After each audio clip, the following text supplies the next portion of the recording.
All right. Obviously, pretty tough night. I want to start and just say a big credit to Will Wade and North Carolina State. You know, they obviously have high aspirations to be a really good basketball team. Tonight they showed their potential of how good they can be. Will's done a good job. Everywhere he's coached, he has a really fiery, competitive spirit that his teams respond to. You know, they poured a lot of resources into that team. They've done a really good job very quickly, you know, putting themselves in a position where they can win big. With that being said, you know, from top to bottom, we were terrible tonight, and obviously the score reflects that. As a coaching staff, I thought we got outcoached from top to bottom. You know, they adjusted. We tried to adjust, none of it worked. Our players did not play, you know, again with the level of effort and competitive spirit that we need. Our execution was terrible. Our sense of urgency was bad. We didn't attack. They switched 1 through 5. We didn't attack their switching. Defensively, you know, one of our game plan keys tonight going into the game was their three-point shooting. They're number one in the ACC in three-point percentage and makes. And one of our sayings is close the touch, and that means if I close out, I can reach out and touch you. And if you go back and watch their threes, I don't want to give you a number because I'm gonna watch the film, but very few of their three-point attempts did we close the touch. They didn't feel us. And after you make a couple, you get going. That hoop seems like it's about a mile wide. You have to adjust your urgency in your closeouts, and we didn't adjust all night. That's why I made 19 threes. Good players, good shooters are going to make shots, even when contested. Good shooters become some of the best shooters in the world if they don't feel a defender closing out on them, and we didn't close out all night.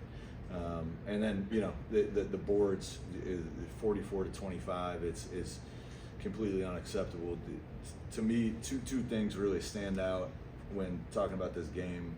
The rebounding, because to me rebounding is a will thing. A little bit size, obviously, you know, we're going to be a little short at times and get out physical at times, but it's still it's a heart and a focus thing, rebounding. And then the other thing is deflections. We want to play with a sense of urgency defensively, which we did 0 of tonight. We had, I believe, 13 or 15 deflections. Our goal is 33 for the game, so less than half of our goal. And that to me is a direct correlation, obviously with the score, but also with our focus and urgency going into this game. It just was not there. And there's only so many things you can draw up in a timeout. There's only so many adjustments you can make. If your guys don't have the heart to go compete, you know, we got to find different guys. And a lone bright spot to me was Thomas Basong tonight. We were planning on already playing him a little more. He's had some really good practices, and he was probably the only guy. Rob in spurts before he got in foul trouble, which I don't know what to say about your starting point guard, all ACC point guard fouling out in 20 minutes. But Thomas, for the most part, had the right energy and the most consistent spirit in terms of wanting to be there and wanting to play a basketball game today. Everyone else, we should have just sent them to Gordo's and called it a day and had lunch, because with our effort level, I mean, I'm actually surprised that we only got beat by whatever it was, 41. We should have got beat by 70 tonight with the way we played. Any questions for Coach, please? What do you attribute effort coming and going for this bunch? Yeah, I'm still trying to figure that out. I'm doing a poor job of it. Quite frankly, everyone on an individual level is motivated by different things. Some people are motivated by money. Some people are motivated by the love of the game. Some people are motivated by family. You know, everyone has their internal triggers that get you going. And so, and I felt pretty good going into this game of where we were. Obviously that feeling was not correct of where we were and how we performed. But on an individual level, I need to continue to do a better job finding ways to motivate guys. And on a collective level as a team, I told our guys one of the best, you know, things I ever learned from playing the game of basketball is basketball as a sport is a direct microcosm of life. If you show up with a lot of heart and a good way about you, you treat people the right way, you're a team player, you'll do anything to help the person next to you, you show up with good effort, you show up with a good attitude, regardless of circumstances, things tend to go your way on the basketball court and in life. And that has nothing to do with talent. Now, if you have a lot of talent, things can go really well, you know, but tonight, if any of us showed up in our life with the effort and attitude that our team put together on the court tonight, we would fail in life. And whether they know it or not, life's coming at them quick. It's going to show up. Can't play basketball forever. And so to me, the biggest thing, and this goes back from Coach Hamilton and other mentors, is the way you play basketball oftentimes is how you live your life. And if you're inconsistent, your life is going to have a lot of ups and downs. And you're going to anyways. Life hits you with curveballs. But even with that, you can't get kicked in the teeth for 40 straight minutes and not respond. At minimum, maybe try to dodge one time. You know, at best, maybe try to hit back. You know, punch someone back in the mouth. And I'm looking for something in this group that right now I've seen over the past few weeks that we're capable. It's more if we're willing to hold each other accountable as teammates. And I've seen it sporadically, which is why as a team we're inconsistent right now. We play some games, the Duke game, even though we lost, and other games throughout the year where there's some hope. There's some hope in our team because, you know, there's a level of fight and a level of accountability within the group. I walk in the huddle and they're already saying the things I'm going to tell them. Tonight I didn't feel that at all. It was quiet. I was looking for someone to lead. No one really stepped up, and they just continued to punch us in the mouth with no response, which obviously is very frustrating as a coach. But you know, we got a lot more games to go, and I'm hopeful, and I'm going to continue to keep finding ways to motivate these guys and pull them together. But I'm hopeful we can get back to the group, win or lose, that we can walk out of this building and say, you know what, I left it all out on the court. Tonight we didn't do that. In those last couple of games, Duke and Carolina, it seemed like the competitive spirit was there. Like, yeah. So, I guess how disappointed or surprised you that it went back down? Yeah, I'm extremely surprised with the way we played tonight, which is not a good thing to be a leader of an organization and be completely surprised by anything. Usually you have a pretty good feel. Obviously earlier in the season when we lost those training games in a row, I had a really good feel for our team that we were nowhere near where we needed to be. And we pushed them and we pulled them. Our practices were super intense. There was fist fights all over the place, not in a bad way, but it was so intense that you feel like it just overflows. And that eventually led to better results on the court. And if you put me on a lie detector, going into this game, I felt like we were in a great spot mentally, emotionally, together as a team, connected. I thought our game plan was great going into the game. And, you know, for whatever reason, and I don't have the reason right now, and I'm going to try to find it, for whatever reason, we showed up and laid an egg. And it's completely unacceptable from top to bottom, including myself. I thought I coached a poor game. Again, we were searching, and we were trying to, we went zone, we pressed, we fell back, we switched 1 through 5, we blitzed. Nothing worked, and nothing will work if you don't have the right mentality and urgency on the court. So yeah, I was surprised, and again, I'm hopeful that because I've seen our group be capable of playing the right way, I'm hopeful we can get them back. These games are going to keep coming. You know, we got at Syracuse, in the next few games, we're playing a really good Miami team. We're playing SMU, Wake Forest, Syracuse. These games don't get any easier. You know, NC State's a really good team. They're not, I don't know how much we lost by, they're not 44 points better than us.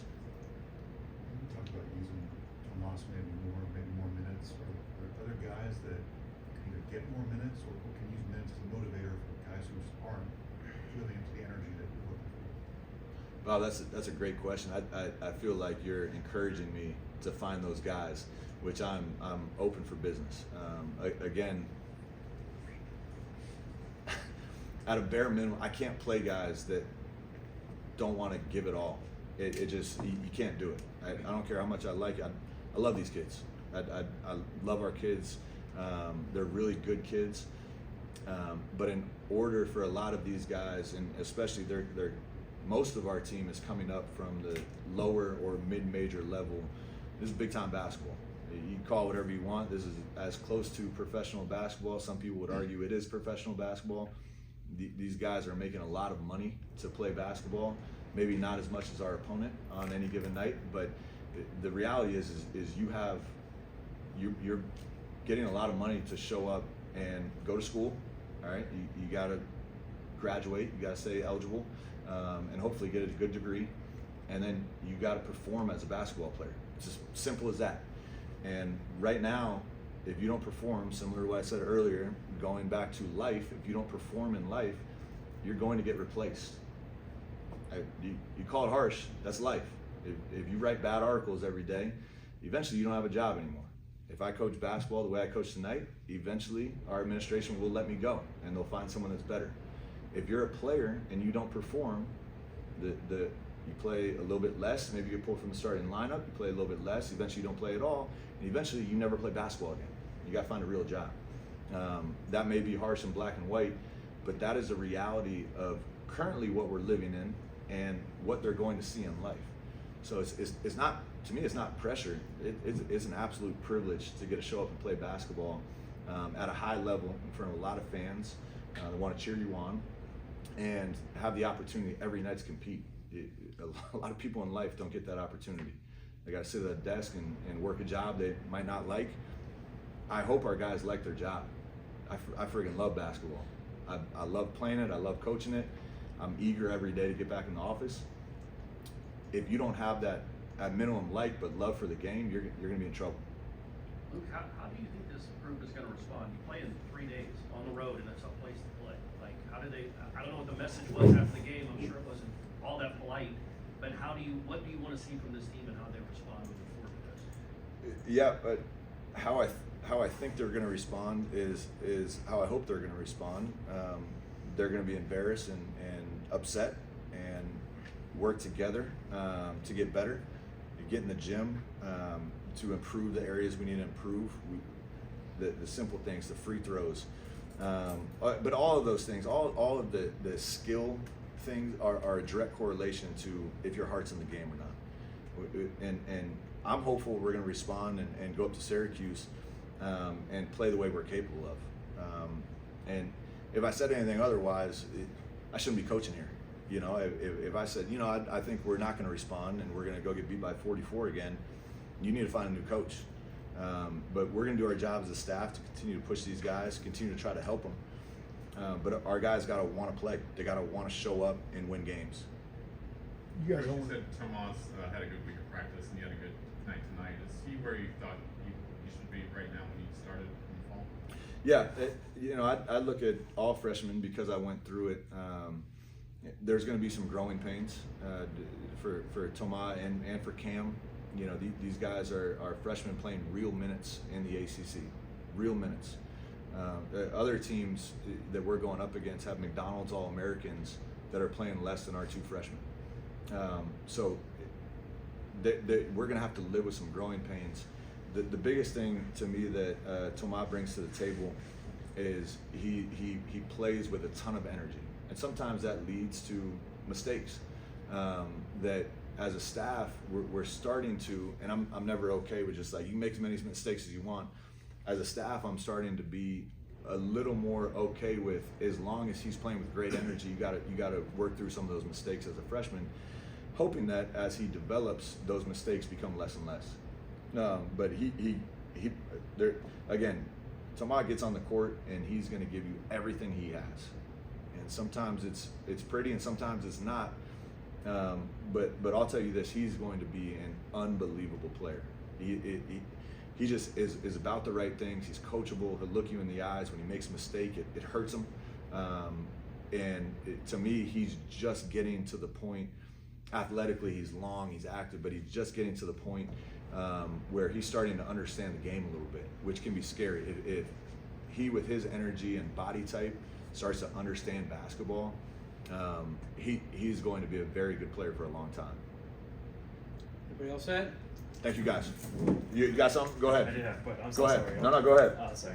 You had 6 different players with exactly 1 assist and nobody with more than that. So when the ball sticks like that, is it a failure of the point of attack to trigger the offense, or are the wings just not cutting hard enough to present viable passing lanes? Yeah, it's a good question. Touched on this a little bit after the team. It really doesn't matter what we draw up, and we got to be a little more creative to help our guys. If you can't break down your initial defender and create an advantage where you force an opponent either to help, and if they don't help, it should be one-on-one at the rim where you got to finish. But as soon as they help, that's your advantage, right? Now you have an immediate advantage somewhere on the court that you have to find, and you have to keep the advantage until you score the ball. That's what leads to assists. If you can't create that initial advantage, if you're guarding me and you just stay in front of me the whole time, and I don't use either my change of direction, speed, a screen, something to get by you, there's no advantage. And when there's no advantage, doesn't matter who you pass to, defense is going to sit in front of you. That's where if you watch us play, we were just patty caking around the perimeter with the ball. We never really broke down the defense to the level where we created help and then created backside opportunities or rim opportunities that lead to assists. So that's why our assist numbers were so low. Obviously, we got to find ways to create advantages. Some of that is through play calling. Some of that is guys making up their mind that I'm going to beat my initial defender and force the defense into less advantageous opportunities. All right, Thank you, now guys. I'll let you go.